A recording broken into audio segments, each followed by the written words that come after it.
गणेशाय नमः।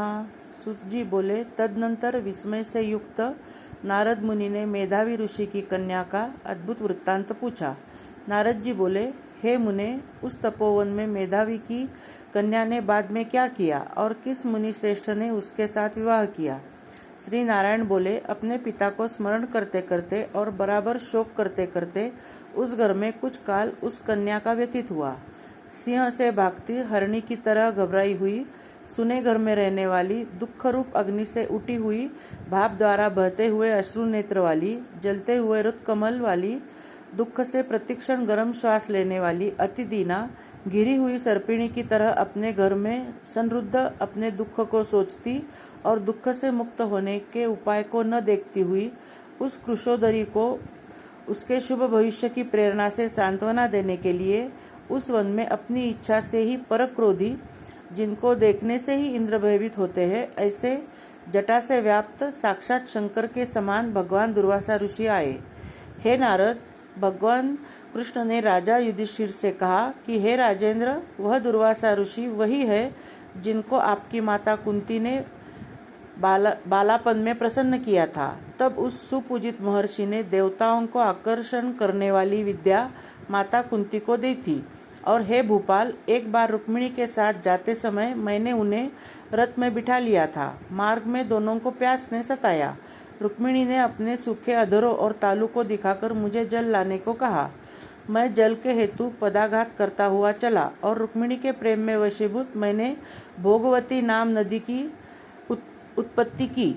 तब वही भोगवती ऊपर से बहने लगी। अनंतर उसी के जल से रुक्मिणी की प्यास को मैंने बुझाया। इस प्रकार रुक्मिणी की प्यास का बुझना देख उसी क्षण अग्नि की तरह ऋषि दुर्वासा क्रोध से जलने लगे और प्रलय की अग्नि के समान उठकर ऋषि दुर्वासा ने मुझे शाप दिया और बोले, बड़ा आश्चर्य है हे श्री कृष्ण, रुक्मिणी तुमको सदा अत्यंत प्रिय है, अतः स्त्री के प्रेम में युक्त तुमने मेरी अवज्ञा कर अपना महत्व दिखलाते हुए रुक्मिणी को इस प्रकार पानी पिलाया, अतः तुम दोनों का वियोग होगा। इस प्रकार उन्होंने शाप दिया था। हे युधिष्ठिर, वही यह दुर्वासा मुनि है। साक्षात रुद्र के अंश से उत्पन्न दूसरे काल रुद्र की तरह महर्षि अत्रि के उग्र तपरूप कल्पवृक्ष के दिव्य फल, पतिव्रताओं के सिर के रत्न, अनुसया भगवती के गर्भ से उत्पन्न अत्यंत मेधायुक्त दुर्वासा नाम के ऋषि, अनेक तीर्थों के जल से भिगी हुई जटा से भूषित सिर वाले साक्षात तपोमूर्ति दुर्वासा ऋषि को आते देखकर उस ब्राह्मण कन्या ने शोक सागर से निकलकर धैर्य से मुनि के चरणों में प्रार्थना की। प्रार्थना करने के बाद जैसे वाल्मीकि ऋषि को जानकी अपने आश्रम में लाई थी, वैसे ही वह कन्या भी ऋषि दुर्वासा को अपने घर में लाकर अर्घ्य, पाद्य और विविध प्रकार के जंगली फलों और पुष्पों से आतिथ्य करके वह कन्या विनय करती हुई बोली, हे महाभाग, हे अत्रि कुल के सूर्य, आपको प्रणाम है।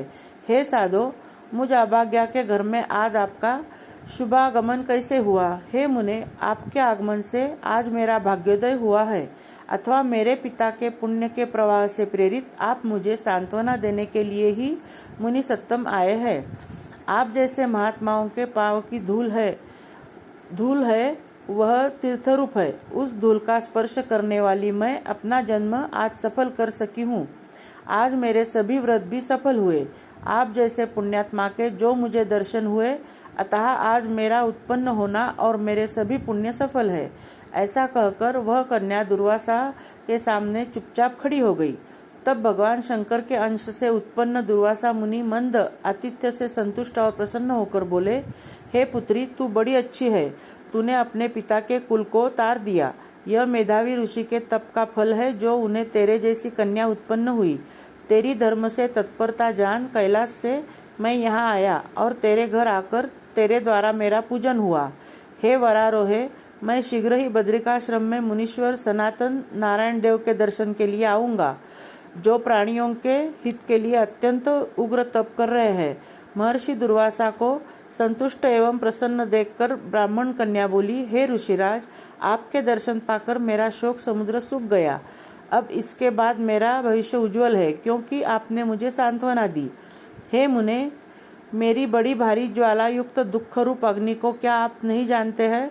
हे दया सिंधु, हे शंकर, उस दुखाग्नि को शांत कीजिए। मेरे विचार से हर्ष का कोई भी कारण मुझे दिखलाई नहीं देता।